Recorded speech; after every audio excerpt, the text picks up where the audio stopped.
नमस्कार दोस्तों, स्वागत है आप सभी का मेरे YouTube channel OP knowledge point में। आज हम लोग पढ़ेंगे फिजिक्स और फिजिक्स में हम लोग पढ़ने वाले हैं लोग ऑप्टिक्स, जो कि खंड 5 में है।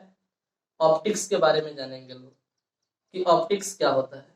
तो ऑप्टिक्स क्या होता है?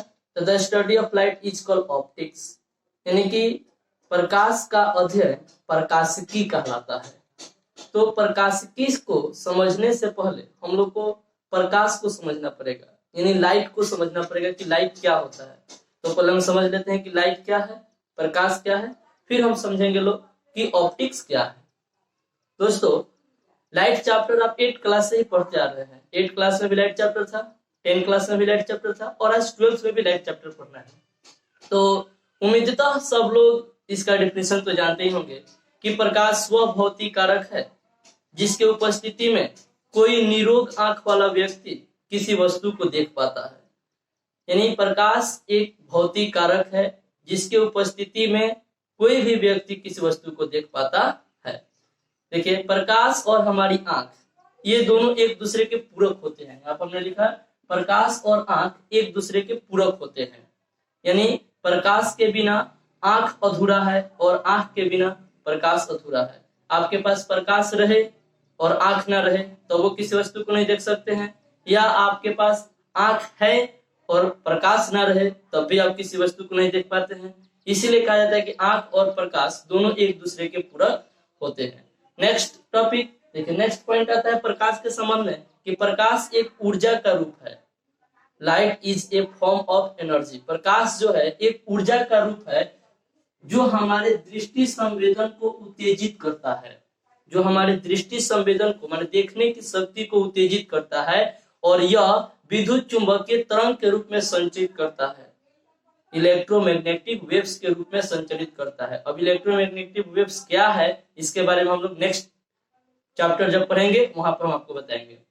चलिए आगे आता है कि लाइट जो है वह एक सरलरेखीय पथ पर गमन करता है। लाइट हमेशा सरलरेखीय पथ पर गमन करता है। आप कैसे दिखा सकते हैं कि लाइट एक सरलरेखीय पथ पर गमन करता है? तो देखिए, आप क्या करेंगे, 3 गत्ते लेंगे, 3 गत्ते लेंगे। यहाँ एक कोई लाइट का सोर्स ऑफ लाइट यानी लाइट जलाएंगे यहाँ पर, और इसमें एक समान जगह पर छिद्र कर देंगे, एक समान जगह पर छिद्र कर देंगे। जब यहाँ से लाइट जलाएंगे तो देखेंगे कि इन छिद्रों से होते हुए लाइट यहाँ पे आ जाती है। फिर क्या करेंगे, इन छिद्र को अब अलग अलग जगह पे करेंगे। अब लाइट को जलाएंगे तो पाएंगे कि यहाँ पर लाइट नहीं पहुंच पाता है। इस बात से यह प्रमाणित होता है कि लाइट हमेशा सरलरेखीय पथ पर चलता है, याद रखिए। और लाइट के सरलरेखीय पथ पर चलने के कारण ही 2-3 घटनाएं घटती है, जैसे छाया का बनना, किसी चीज का परछाई जो बनता है वह लाइट के सरलरेखीय पथ पर चलने के कारण ही होता है, और सूर्य ग्रहण का लगना, चंद्र ग्रहण का लगना। 3 घटनाएं हम यहाँ पर लिखे हुए हैं कि प्रकाश के सरलरेखीय पथ पर गमन करने के कारण ही छाया बनता है, चंद्र ग्रहण लगता है और सूर्य ग्रहण लगता है। अब समझ लीजिए ये क्या होता है। सूर्य ग्रहण कब लगता है? देखिए, तो कहते हैं कि सूर्य ग्रहण कब लगता है, तो जब चंद्रमा सन और अर्थ के बीच में आ जाता है। मतलब जब चंद्रमा जो है वह सूर्य और पृथ्वी के बीच में आ जाता है तो यह घटना सूर्य ग्रहण कहलाता है। यह घटना सूर्य ग्रहण कहलाता है, और सूर्य ग्रहण हमेशा अमावस्या के दिन लगता है, जिसको न्यू मून नाइट कहा जाता है। उस दिन ही सूर्य ग्रहण लगता है। आगे है चंद्र ग्रहण। देखिए, चंद्र ग्रहण कब कैसे लगेगा, तो जब पृथ्वी मून और सन के बीच में आ जाए तो उस स्थिति में चंद्र ग्रहण लगता है। और यह हमेशा पूर्णिमा के दिन होता है, फुल मून नाइट के दिन होता है।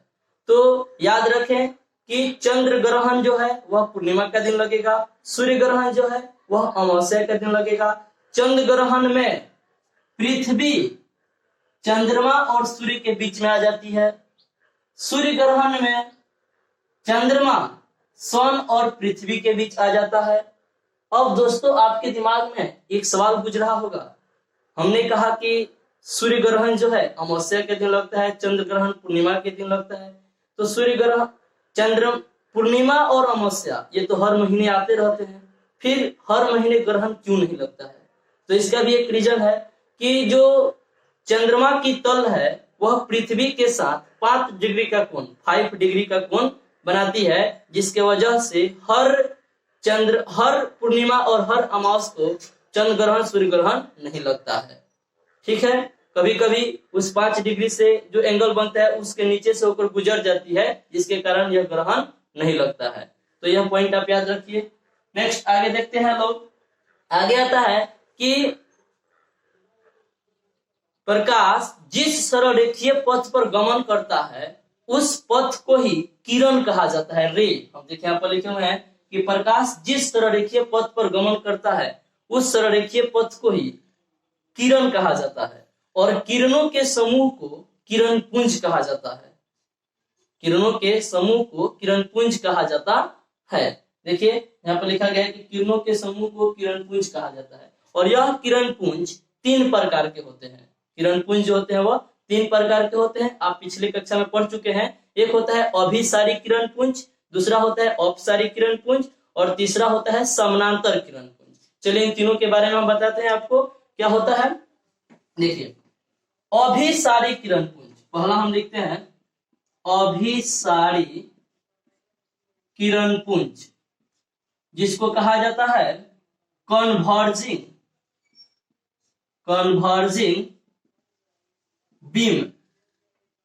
ये क्या होता है? अभिसारी, यानी कि जब प्रकाश की अनेक किरणें एक ही बिंदु पर आकर मिल जाए तो यह कहलाती है अभिसारी किरण पुंज। जैसे प्रकाश की बहुत सारे किरणें एक ही बिंदु पर आकर मिल जाए तो इसे कहा जाएगा अभिसारी किरण पुंज। क्लियर, आप समझ गए होंगे। दूसरा होता है औपसारी किरण पुंज। औपसारी किरण पुंज, औपसारी किरण पुंज जिसको कहा जाता है डाइवर्जिंग बीम, जिसको हम लोग कहेंगे डाइवर्जिंग बीम। यह क्या होता है? डाइवर्ज का मतलब होता है छितराना, फैलना, यानी कि जब प्रकाश की किरणें किसी एक बिंदु से निकलकर आगे की तरफ फैलती चली जाए तो उसे कहा जाता है डाइवर्जिंग बीम, यानी कि औपसारी किरण पुंज। जैसे देखिए अगर एक बिंदु स्रोत है और इस बिंदु स्रोत से प्रकाश की किरणें निकलकर अनेक दिशाओं में फैलती चली जाए तो इसे कहा जाता है औपसारी किरण पुंज। और एक तीसरा आता है समानांतर किरण पुंज। समानांतर किरण पुंज जिसको कहा जाता है पैरेलल बीम। पैरेलल बीम यहां पर लिख देते हैं पैरेलल बीम। यह क्या होता है? तो कहते हैं कि जब प्रकाश की किरणें एक दूसरे के पैरेलल होती है, पैरेलल माने समानांतर होती है, तो इसे कहा जाता है समानांतर किरण पुंज। प्रकाश की किरणें जब एक दूसरे के पैरेलल होगी तो इसे कहा जाएगा समानांतर किरण पुंज। तो आपने 3 चीज समझा। किरण पुंज 3 प्रकार के होंगे, अभिसारी, औपसारी और समानांतर किरण पुंज। देखिए अब यहाँ पर कोई इनके स्रोत को देख लेते हैं लोग। देखिए ये अभिसारी किरण पुंज, अभिसारी किरण पुंज कब देखने को मिलता है? तो दोस्तों आप रेजर लाइट देखे हैं, जब प्रकाश रेजर लाइट जलाया जाता है तो प्रकाश की किरण एक ही बिंदु पर फोकस हो जाती है, तो रेजर लाइट जो है प्रकाश की किरण को अभिसारित कर देता है। या जब हम लेंस पढ़ाएंगे ना तो लेंस में आपको पढ़ाएंगे कि एक होता है उत्तल लेंस, और उत्तल लेंस जो है वह भी प्रकाश के किरणों को अभिसरित कर देता है, माने एक ही बिंदु पर मिला देता है। उत्तल लेंस प्रकाश की किरण को अभिसरित कर देता है। और देखिए औपसारी किरण पुंज की बात करें तो औपसारी किरण पुंज में क्या होता है कि इसमें प्रकाश की किरण फैलते जाती है। तो जैसे टॉर्च लाइट जलाते हैं तो देखिए टॉर्च जलाइएगा तो प्रकाश की किरण आगे की तरफ फैलते जाएगी। और यह ऐसा कहाँ देखने को मिलता है? तो लेंस जब चैप्टर पढ़ाएंगे तो एक होता है अवतल लेंस, और अवतल लेंस जो होता है प्रकाश के किरणों को अपसारित कर देता है, अपसारित मतलब फैला देता है। और समानांतर किरण पुंज जैसे काफी दूर से जो प्रकाश की किरणें आती है उसको समानांतर किरण पुंज कहा जाता है। जैसे कि सूर्य से जो प्रकाश की किरण निकल कर आ रही है तो उसको कहा जाएगा समानांतर किरण पुंज। तो आई होप आपको ये तीनों पॉइंट समझ में आए होंगे कि क्या होगा अभिसारी किरण पुंज, औपसारी किरण पुंज और समानांतर किरण पुंज। चलिए तो अगला पॉइंट देखेंगे, पहले आप इसका स्क्रीनशॉट ले लीजिए। स्क्रीनशॉट ले लिए। चलिए अगला पॉइंट देखेंगे, पहले इसको मिटाते हैं। अगला पॉइंट आपका है, आगे पॉइंट आता है प्रकाश स्रोत। अगला पॉइंट आपका आएगा और वह पॉइंट होगा आपका प्रकाश स्रोत, सोर्स ऑफ लाइट। प्रकाश स्रोत, स्रोत मतलब समझते हैं ना, किसी चीज की प्राप्ति जिस जगह से होती है वह जगह उस पदार्थ का स्रोत कहलाता है। जैसे पानी का स्रोत तो नल हो गया, तालाब हो गया, समुद्र हो गया, ये सब पानी का स्रोत है। ठीक उसी तरह प्रकाश स्रोत, तो प्रकाश की प्राप्ति हमें जिन जगहों से होगी, चाहे प्रकाश की प्राप्ति हमें जिससे होती है उसी को कहा जाता है प्रकाश स्रोत।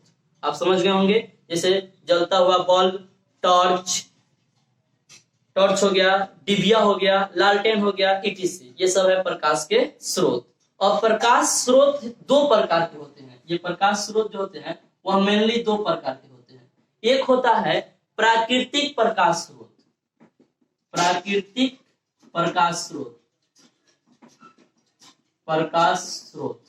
प्राकृतिक प्रकाश स्रोत मतलब कहा जाता है नेचुरल सोर्स ऑफ लाइट।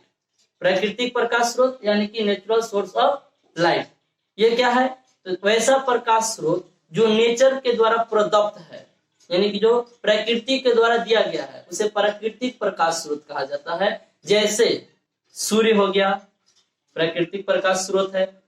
तारे हो गए, प्राकृतिक प्रकाश स्रोत है। जुगनू, एक कीड़ा जो रात को जलता है जिसको जुगनू कहा जाता है, वह आपका प्राकृतिक प्रकाश स्रोत हो गया। समझ गए? दूसरा होता है मानव निर्मित, मानव निर्मित प्रकाश स्रोत, आर्टिफिशियल सोर्स ऑफ लाइट। मानव निर्मित प्रकाश स्रोत ये क्या होता है? तो कहते हैं कि वैसा प्रकाश स्रोत जिसे मानव द्वारा बनाया गया है उसे मानव निर्मित प्रकाश स्रोत कहते हैं। जैसे टॉर्च, लालटेन, डिबिया, इटीसी, ये सब जो है मनुष्य के द्वारा बनाया गया है, इसे मानव निर्मित प्रकाश स्रोत कहा जाएगा। उम्मीद है आप ये समझ गए होंगे प्रकाश स्रोत क्या है। देखिए इसके बाद आता है प्रकाश को उत्पन्न करने के आधार पर देखा जाए तो वस्तु को दो हिस्सा में बांट सकते हैं। प्रकाश को उत्पन्न करने के आधार पर देखा जाए तो वस्तु को दो भाग में बांट सकते हैं। एक होता है आपका जो प्रकाश को उत्सर्जित करता है, और एक वैसा वस्तु होता है जो प्रकाश को उत्सर्जित नहीं करता है। जो प्रकाश को उत्सर्जित करेगा उसको प्रदीप्त वस्तु कहा जाएगा। प्रदीप्त वस्तु, वह वस्तु जो प्रकाश को उत्सर्जित करता है उसे प्रदीप्त वस्तु कहा जाता है। जैसे टॉर्च हो गया, लालटेन हो गया, यह प्रकाश को उत्सर्जित करता है। और एक ऐसा वस्तु होता है जो प्रकाश को उत्सर्जित नहीं करता है, जैसे आपका दीवार हो गया, ये मार्कर हो गया, ये बोर्ड हो गया, ये सब प्रकाश को उत्सर्जित नहीं करते हैं, तो इसे कहा जाता है अप्रदीप्त वस्तु। जैसे सूर्य प्रदीप्त वस्तु है लेकिन चंद्रमा प्रदीप्त वस्तु नहीं है। आपको देखने में लगता है कि चंद्रमा प्रदीप्त वस्तु है, लेकिन वास्तव में चंद्रमा प्रदीप्त वस्तु नहीं है, क्योंकि चंद्रमा प्रकाश को उत्सर्जित नहीं करता है, वह प्रकाश को रिफ्लेक्ट करता है। जब उसके ऊपर सनलाइट पड़ती है, ये चंद्रमा हो गया और ये सन हो गया, तो जब सनलाइट पड़ती है मून पर, जब सनलाइट पड़ती है मून पर, तो यह क्या करता है? प्रकाश को रिफ्लेक्ट कर देता है, और यह रिफ्लेक्ट लाइट जो है ये हमारे आंखों तक पहुंचती है, तो हमको लगता है कि यह प्रकाश चंद्रमा से आ रहा है, जबकि यह वास्तव में प्रकाश चंद्रमा का नहीं, यह वास्तव में तो प्रकाश होता है सूर्य का। इसलिए आप याद रखें कि चंद्रमा जो है वह अप्रदीप्त वस्तु है, और अप्रदीप्त वस्तु होते हुए भी हम लोग को प्रदीप्त मालूम पड़ता है। ये आप समझ रहे हैं, प्रदीप्त वस्तु और अप्रदीप्त वस्तु क्या होगा। ये दोनों पॉइंट आपको क्लियर हो गया। चलिए नेक्स्ट आगे देखते हैं। किसी वस्तु से होकर प्रकाश को जाने के आधार पर देखा जाए तो उस आधार पर हम वस्तु को तीन भाग में बांट सकते हैं। एक होता है पारदर्शी, एक होता है पारभासी, और एक होता है अपारदर्शी। तीन चीज जानते हैं। पारदर्शी, ट्रांसपेरेंट ऑब्जेक्ट, ट्रांसपेरेंट ऑब्जेक्ट, पारदर्शी वस्तु, यानी कि वह वस्तु जिससे प्रकाश आसानी से आर पार कर जाए, प्रकाश एक सिरे से दूसरे सिरे आसानी से पार कर जाए, उसको कहा जाएगा पारदर्शी वस्तु। जैसे कांच, पानी, हवा, इस सब में प्रकाश एक सिरे से दूसरे सिरे तक आसानी से पार कर जाता है, तो इसको कहा जाता है पारदर्शी वस्तु। दूसरा होता है अपारदर्शी वस्तु, ओपेक ऑब्जेक्ट। अपारदर्शी वस्तु किसे कहा जाएगा? तो आप पारदर्शी का उल्टा है, यानी कि वह वस्तु जिससे प्रकाश आसानी से पार नहीं कर पाता है, जिससे होकर प्रकाश आसानी से पार नहीं कर पाता है, उसको कहा जाता है अपारदर्शी वस्तु। जैसे आपका दीवार हो गया, लकड़ी हो गया, टेबल हो गया, etc, ये हो गया आपका अपारदर्शी वस्तु। और इसके साथ एक होता है पारभासी वस्तु। पारभासी वस्तु वह होता है जिससे होकर प्रकाश का कुछ भाग ही आर पार कर पाता है, तो उसको कहा जाता है पारभासी वस्तु। जैसे घिसा हुआ कांच, कांच में अगर घिसा गया हो, उससे देखा जाएगा तो आधा अधूरा प्रकाश जाएगा। इसके बाद तेल में भींगा हुआ कागज, ये भी पारभासी वस्तु है जिससे प्रकाश आधा अधूरा पार करेगा। तो ये उम्मीद है ये 3 टॉपिक भी आप समझ लिए होंगे, पारदर्शी, अपारदर्शी और पारभासी। देखिए, जो वस्तु अपारदर्शी होता है उसी से प्रकाश का रिफ्लेक्शन होता है। अपारदर्शी वस्तु जो है वह प्रकाश को रिफ्लेक्ट करती है, और मतलब हम लोग देखिए, और जो पारदर्शी वस्तु होता है उससे लेंस बनता है। जब हम लेंस चैप्टर पढ़ेंगे तो आपको बताएंगे कि जितने भी पारदर्शी वस्तु है उनसे लेंस बनाया जाता है। तो आप समझ गए, पारदर्शी, पारभासी और अपारदर्शी, तीनों पॉइंट आप समझ गए। तो आगे देखते हैं लोग। आगे आता है किसी वस्तु को देखने की क्रिया। हम किसी वस्तु को देख कैसे पाते हैं? तो कहता है कि जब प्रकाश की किरण उस वस्तु से निकलकर हमारी आंखों तक पहुंचती है तब हमें वह वस्तु दिखाई देता है। कितने लोग तो ये सोचते हैं कि हमारे आंख से प्रकाश निकलकर उस वस्तु तक जाता है तो दिखाई देता है। दोस्तों, ये भ्रम में मत रहिए। जब उस वस्तु से प्रकाश निकलकर हमारे आंख तक आती है तभी हमें वह वस्तु दिखाई देती है। इसको एक एग्जांपल के तौर पर समझ सकते हैं। जैसे आप एक अंधेरे कमरे में हो और अपना चेहरा आईने में देखिए, आपको अपना चेहरा दिखाई नहीं देगा। आप एक लाइट लीजिए, लाइट को क्या करिए कि आप आईने पर जलाइए, फिर भी आपको चेहरा दिखाई नहीं देगा। और उसी लाइट को आप अपने चेहरे पर जलाइए, अब देखिए आपका चेहरा आईने में दिखाई देगा। तो इस बात से साफ प्रमाणित होता है कि हमें कोई वस्तु तभी दिखाई देगी जब उस वस्तु से प्रकाश परावर्तित होकर हमारे आंखों तक पहुंचेगी। आई होप आप समझ गए होंगे कि ये क्या होता है।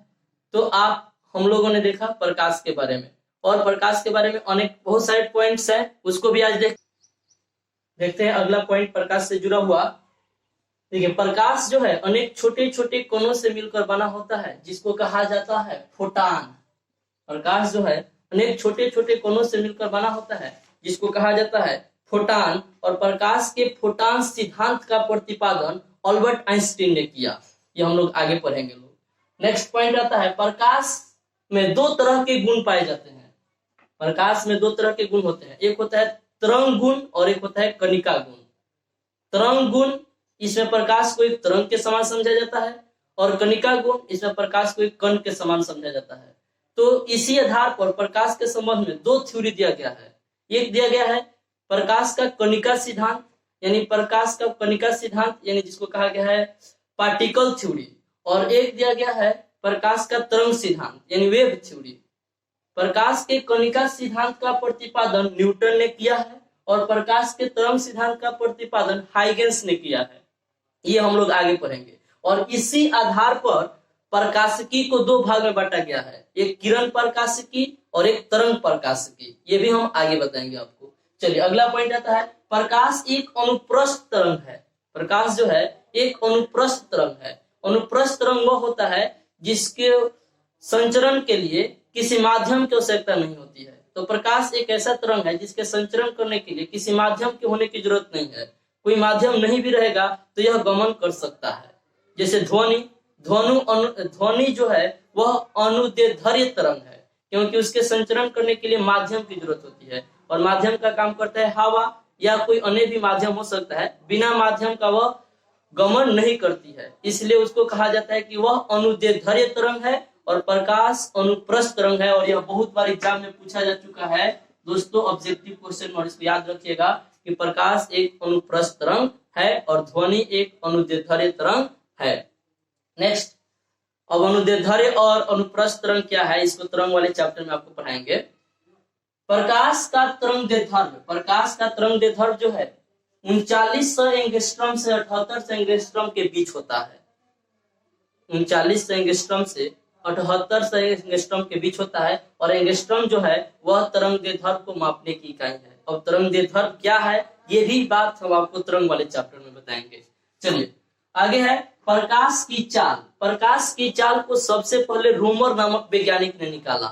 प्रकाश की चाल को सबसे पहले रूमर नामक वैज्ञानिक ने निकाला और उन्होंने बताया कि वायु में प्रकाश की चाल 3 गुना 10⁸ मीटर पर सेकेंड होता है, यानी 3 लाख किलोमीटर प्रति सेकेंड। और कांच में प्रकाश की चाल 2 गुना 10⁸ मीटर पर सेकेंड होता है। इसी तरह पानी में प्रकाश की चाल तो 2.25 गुना 10⁸ मीटर पर सेकेंड होता है। ऐसे और भी माध्यम में प्रकाश की चाल होता है, लेकिन मेनली आप 3 याद रखेंगे। आगे जब हम पढ़ाएंगे तो और सब में लिखवाएंगे। याद रखिए, वायु में प्रकाश की चाल 3 गुना 10⁸ मीटर पर सेकेंड, कांच में प्रकाश की चाल 2 गुना 10⁸ मीटर पर सेकेंड, पानी में प्रकाश की चाल 2.25 गुना 10⁸ मीटर पर सेकेंड। अब यहाँ पर एक क्वेश्चन आता है जो बहुत बार एग्जाम में पूछा है कि प्रकाश की चाल सबसे अधिक किस में होता है, तो प्रकाश की चाल सबसे अधिक निर्वात में होता है। ऐसे मानने के लिए तो हम लोग मान लेते हैं कि निर्वात में भी प्रकाश की चाल 3 गुना 10⁸ मीटर पर सेकेंड है, लेकिन वास्तव में निर्वात में प्रकाश की चाल इससे थोड़ा ज्यादा होता है। वायु में प्रकाश की चाल और निर्वात में प्रकाश की चाल के बीच डिफरेंस जो होता है वह 0.03% का होता है। यानी कि वायु में प्रकाश की चाल जो होती है निर्वात में प्रकाश की चाल की 0.03% कम होती है। ऐसे हम काल्पनिक तौर पर मान लेते हैं कि दोनों में प्रकाश की चाल सेम होता है। आपसे अगर ऑब्जेक्टिव क्वेश्चन में दे कि प्रकाश की चाल सबसे अधिक किसमें होती है, तो आप ऑप्शन लगाएंगे निर्वात में, और बहुत बार ये पूछा भी गया है। चलिए आगे देखते हैं।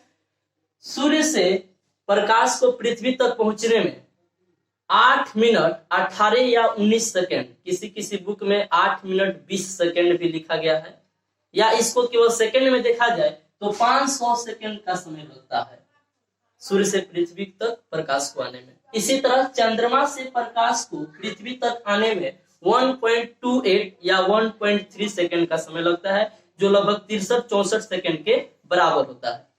और देखिए प्रकाश आप जानते हैं, आज हम पढ़ाएंगे कि जो व्हाइट लाइट होता है वह विभिन्न रंग के प्रकाश से बना होता है, और प्रकाश के रंगों का जो निर्धारण होता है वह तरंग दैर्ध्य के आधार पर किया जाता है। ये भी ऑब्जेक्टिव क्वेश्चन में पूछता है, इसलिए इसको भी याद रखिएगा। नेक्स्ट आगे देखिए, ये वेरी इंपॉर्टेंट पॉइंट हम नोट किए हुए यहाँ पे। देखिए जब प्रकाश एक माध्यम में चलता है तो सीधी रेखा में चलता है और अपने स्पीड से चलता है, लेकिन जैसे ही प्रकाश एक माध्यम से दूसरे माध्यम में प्रवेश करता है तो उसका तरंग दैर्ध्य और उसका वेग, ये दो चीज परिवर्तित हो जाता है। लेकिन एक चीज है जो परिवर्तित नहीं होता है, वह है आवृत्ति। आवृत्ति नहीं बदलती है। ऐसे एग्जाम में कई बार क्वेश्चन पूछा है कि जब प्रकाश एक माध्यम से दूसरे माध्यम में प्रवेश करती है तो कौन सा चीज अपरिवर्तित रहता है, तो आवृत्ति अपरिवर्तित रहता है। कौन कौन चीज बदलता है, वेग बदल जाएगा और उसका तरंग दैर्ध्य बदल जाएगा। आई होप आपको लाइट के बारे में अच्छी से ज्ञान हो गई होगी। तो दोस्तों कल के वीडियो में हम लोग पढ़ेंगे लोग प्रकाशिकी क्या है। आज हम लोग ने सिर्फ इतना देखा कि लाइट क्या है, और लाइट से जुड़े हुए कई इंपॉर्टेंट फैक्ट को हम लोग ने देखा। और कल देखेंगे लोग कि प्रकाशिकी क्या है और प्रकाशिकी का जो बंटवारा किया गया है और किस प्रकाशिकी में हम लोग को क्या पढ़ना है। आई होप आपको ये वीडियो बहुत पसंद आई होगी, क्योंकि मैंने इसमें ऐसे ऐसे कंटेंट को ऐड किया है जो आपको और कहीं नहीं मिल सकता है दोस्तों। इसलिए अगर आप मेरे चैनल पर नए हैं तो चैनल को सब्सक्राइब कर लीजिए। इसी तरह के अच्छे अच्छे कंटेंट आपको दिया जाएगा, और आपको अगर ये वीडियो अच्छी लगे तो अपने दोस्तों में शेयर करें और दोस्तों को भी बोलें इस वीडियो को देखें और अच्छे कंटेंट के साथ अच्छी तैयारी करें। आपका लक्ष्य सिर्फ एग्जाम पास करना नहीं, जब हासिल करना होना चाहिए, और जब हासिल तब कर सकते हैं जब अपने पढ़ाई के दरमियान अच्छे अच्छे कंटेंट आपके पास मिले। थैंक्स, मिलते हैं एक नई वीडियो में एक नई टॉपिक के साथ, और अगला टॉपिक हमारा आपको पता है वह है ऑप्टिक्स। That's all.